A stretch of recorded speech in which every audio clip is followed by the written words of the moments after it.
So it's August 30th, 2024, and I'm driving along the Oreille road, and I'm in search of the Remac mine. I'd seen it in Google as I was planning this route, so I kind of mapped it out so I would be able to find my way there. And it was just a gorgeous ride along here. I would highly, highly recommend it. So as I'm traveling here, I'm pretty much alone. And then I come around a corner and I run into Jeff and Greg. How's it going? Good, how are you? Good. And I tell them about my mission and about the cave, and they were enthusiastic. Yeah, come on, let's go. Let's go find this thing. And so it was kind of shown at a fork in the road, so we took the one fork up so that we could hike down to where the cave would be instead of hiking up. But we didn't find any evidence of it. So we headed back to the main road and then turned and took the lower part of the fork, the main road, in looking for the access to the cave. So we were looking for any sort of track or markings that might give us an indication as to where that cave might be. And we were having no luck, and I had pretty much given up on it when all of a sudden, coming towards us was a 4x4. And so I flagged the guy down.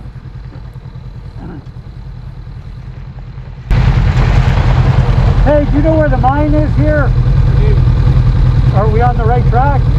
Okay. Right on up, you want to go right into the mine. You're going to see a little parking lot, and all you can see is a little hole in the wall. Okay. That's where you got to crawl in. Okay. Once you're inside, you'll be amazed by the sight, but you won't know how to get anywhere.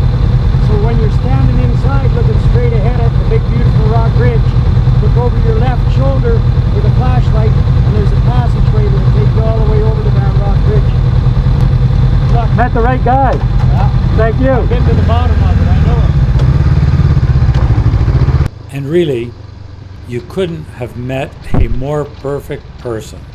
Someone who'd been on an expedition to the very bottom of the cave. And he had given us perfect instructions for getting up there. And in fact, when we got to the parking area, we had kind of forgotten what he had said, and we weren't sure how to find the cave.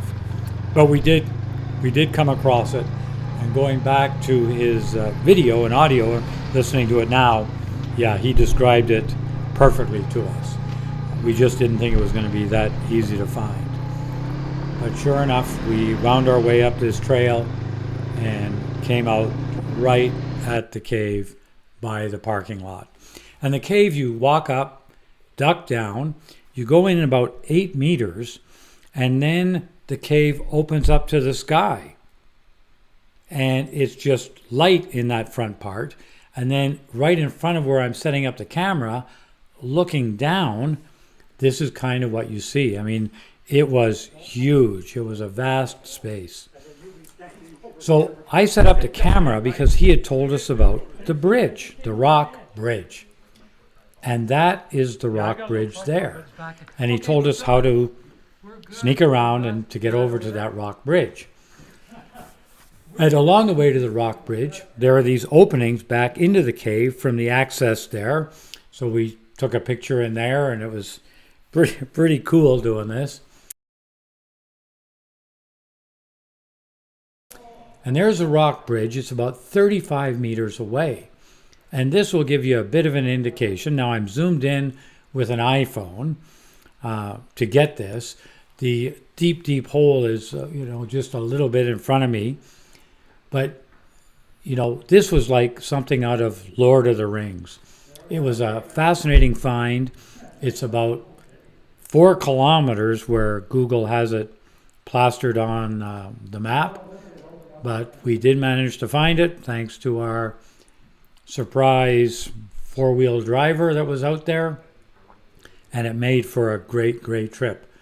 And it was really good having Greg and Jeff along because, they were also, once I had told them about this, just as determined as I was to find this thing. It was a great way to kind of, add this into part of our adventure trip. So thanks to those guys. It was lots of fun.